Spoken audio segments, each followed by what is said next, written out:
All right, welcome to part two of these basic workplace issues. And we're kind of following up on many of the topics that we talked about in part one of this video.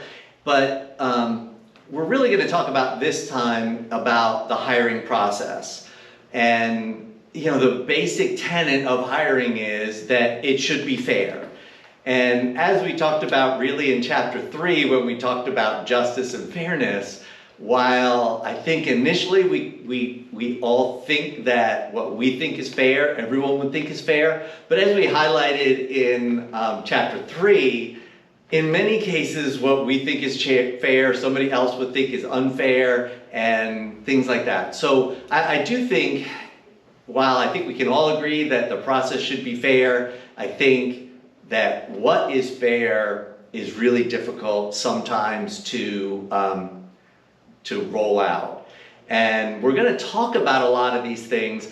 And I think one of the interesting things about this chapter is that Sean Barry wrote about a lot of things that they don't think that businesses should do.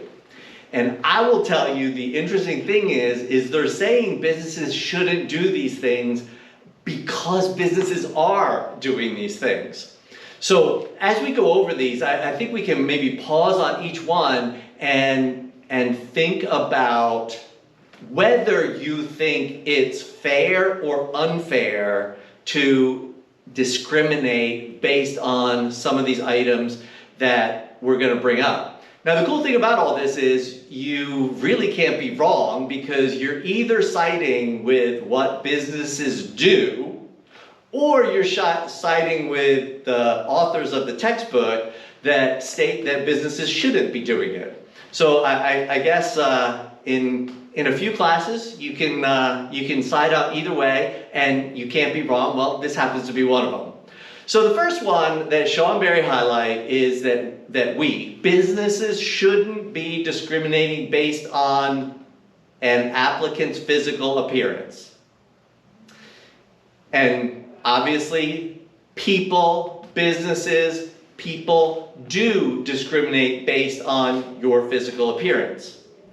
What you're wearing to an interview, it does affect the interviewer. Sean Barry are saying it shouldn't have any impact, and yet businesses do, and interviewers do assess you based on what you're wearing. Things like tattoos, and I know that they're becoming more and more popular and more acceptable, but there are still people that don't like tattoos.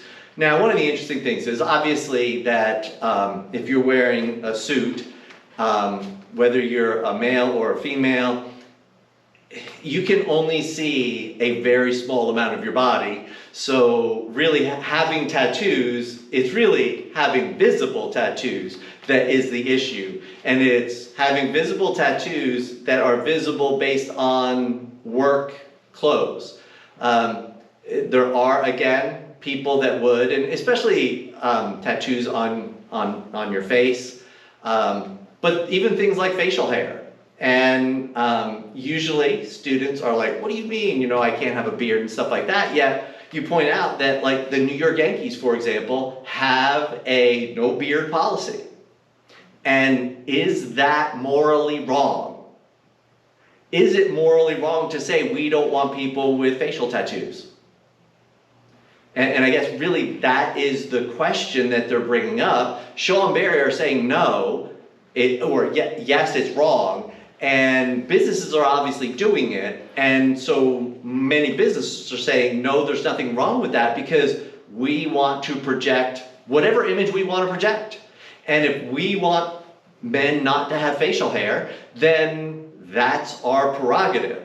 So again, these are not easy issues, and I think we can come up with our opinion on these things. But I do think the bigger issue is it morally wrong for a company to do that? Like, for example, I might not have any problem with facial hair or tattoos or things like that, but So I might not have an issue with it when I'm hiring, but that's different from me saying it's morally wrong for somebody else to do it. Because to me, I can hold both of those, that I'm fine with it, but I'm okay with somebody not being fine with it. Like, for example, most Major League Baseball teams are fine with their players having facial hair.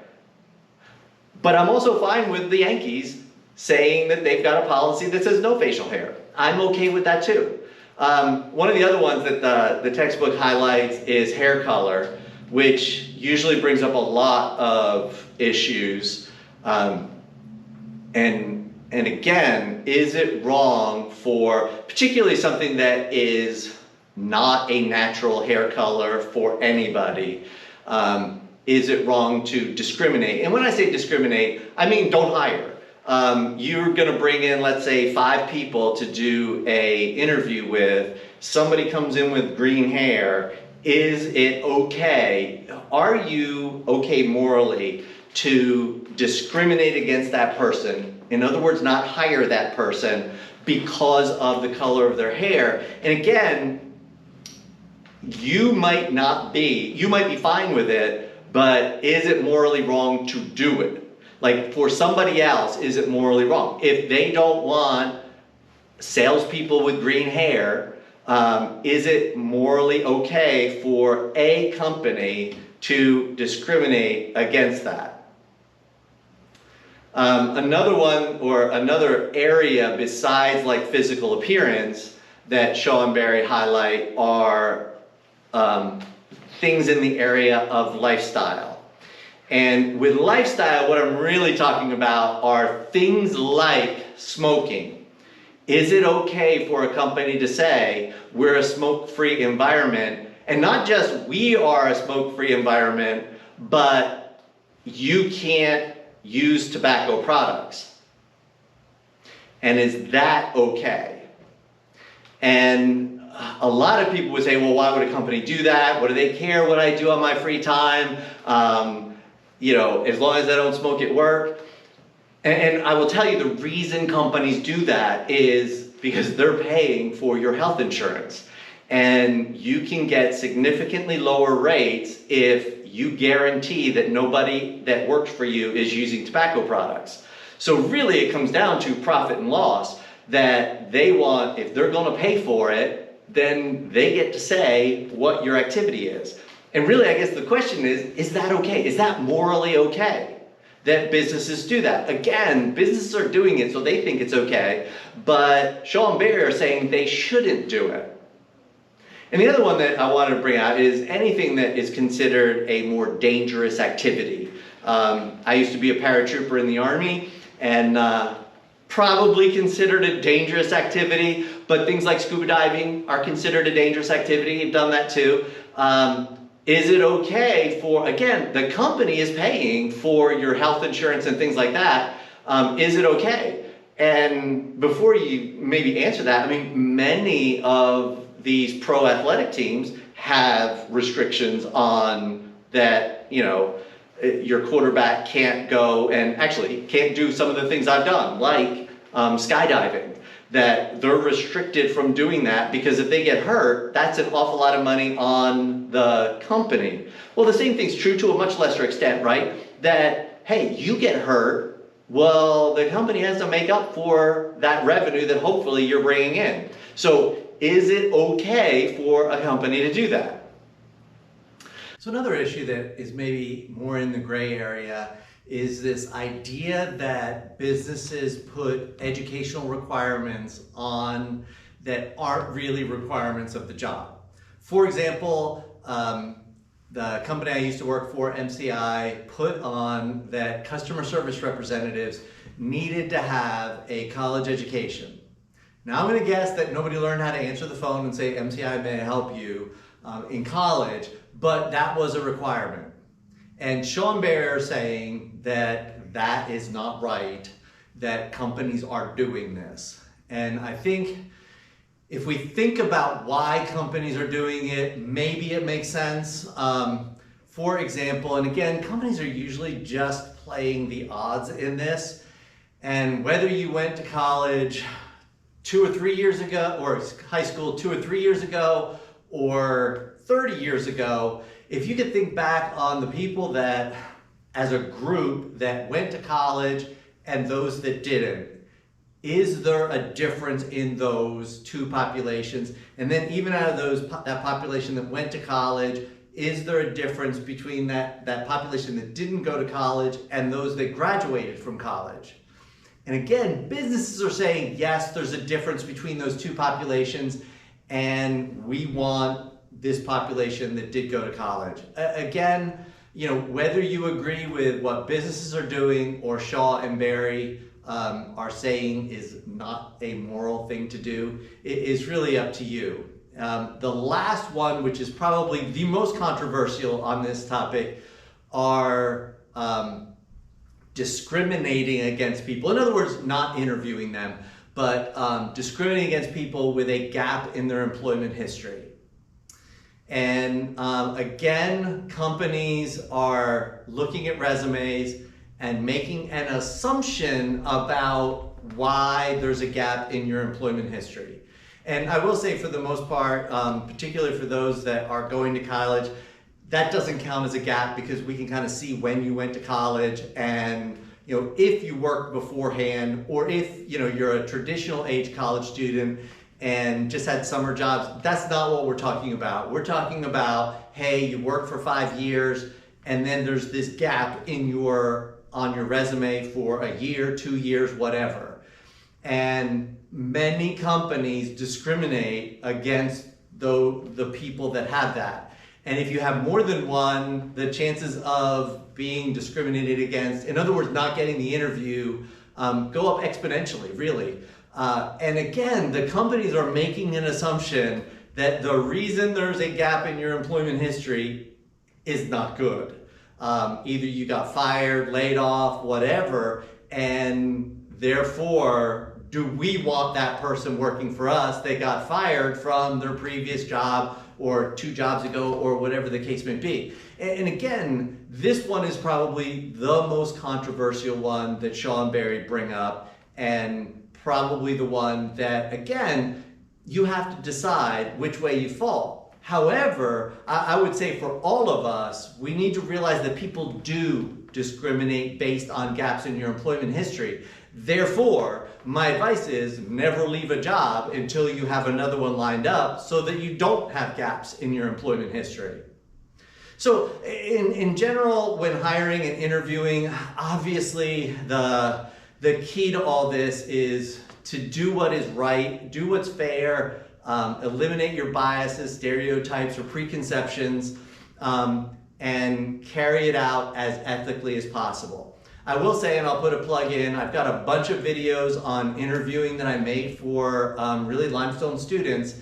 And if you go out to YouTube and search on interview advice by the Shark Tank, you'll find them. And if you find them helpful, great. And if you do, I guess subscribe to that channel so that you're updated whenever I send out new ones. But I try to highlight some of the toughest interview questions and how to answer them. So if you are looking for a new job and you're close to graduation, certainly look that up. But on the next item, as far as this class goes, they do highlight testing as part of the interview process. And most companies don't do, other than like drug testing, that most companies do drug testing, but most companies don't do testing. Some companies do. I've had like an accounting test before when I was going for an accounting position, but most companies don't. But in case they do, some of the issues with it is it really puts the onus on the company to ensure that whatever test that they're giving is both valid and reliable. And what validity means is that it is testing what it's supposed to test. And one of the issues with doing this for interviews are, not only does it have to test what it tests, but they have to be the critical functions of that job. In other words, if you don't do well on that test, you would not do well in the job. And that is a little bit harder to prove if somebody were to take you to court. And the other one is that the test is reliable. In other words, if that same person took that test 4 months from now, they would get a similar result. Similar to like the IQ test, that if you took the IQ test when you were 5 or 6 and you took it today, regardless of how old you are, that you would actually get a similar number, that your IQ really doesn't change over your lifetime. Now, it is a different test, but you would do approximately the same. And because of those two things, most companies don't do testing. So the last thing within this chapter are 3 items or ways to promote people. And I would say each one of these has positives and negatives, and using only one of them probably is not a good thing. Using a combination of all of them is probably the best way. But promotions based on seniority, which many companies use, is good because you're promoting based on loyalty to the company, things like that. The problem with that is that you end up losing a lot of good talent that maybe is better than the people who've been there a while. And for those that maybe are a little bit younger, it would mean that you'd have to stay around for however many years in order to get promoted, even if you're doing a better job than the people that are ahead of you, meaning they've been to the company longer. But it is a good thing to, especially in certain positions, to reward loyalty to the company. The next one is inbreeding, which is not what it sounds like, but inbreeding is really promoting from within exclusively. And again, it's good because you promote people that are within your company, that know your policies, know the procedures, and hopefully you trust them. And so there's some familiarity with them. The downside to that is that you're not bringing in new ideas and new blood to the organization if you're only doing the hiring or promoting from within the company itself. And the last one is nepotism, which is hiring primarily friends and family. And again, this one could be very good because hopefully those are the people that you trust and would not steal from you or do anything wrong. Unfortunately, the reality is that in many cases, those are the very people that attempt to take advantage of you and the company and the situation. So again, each one of these, whether it's seniority, inbreeding, or nepotism, I think is good in small measure, but probably not something that you should use as a primary factor. So this chapter, we really just discussed a lot of different issues with hiring and promotions and interviewing.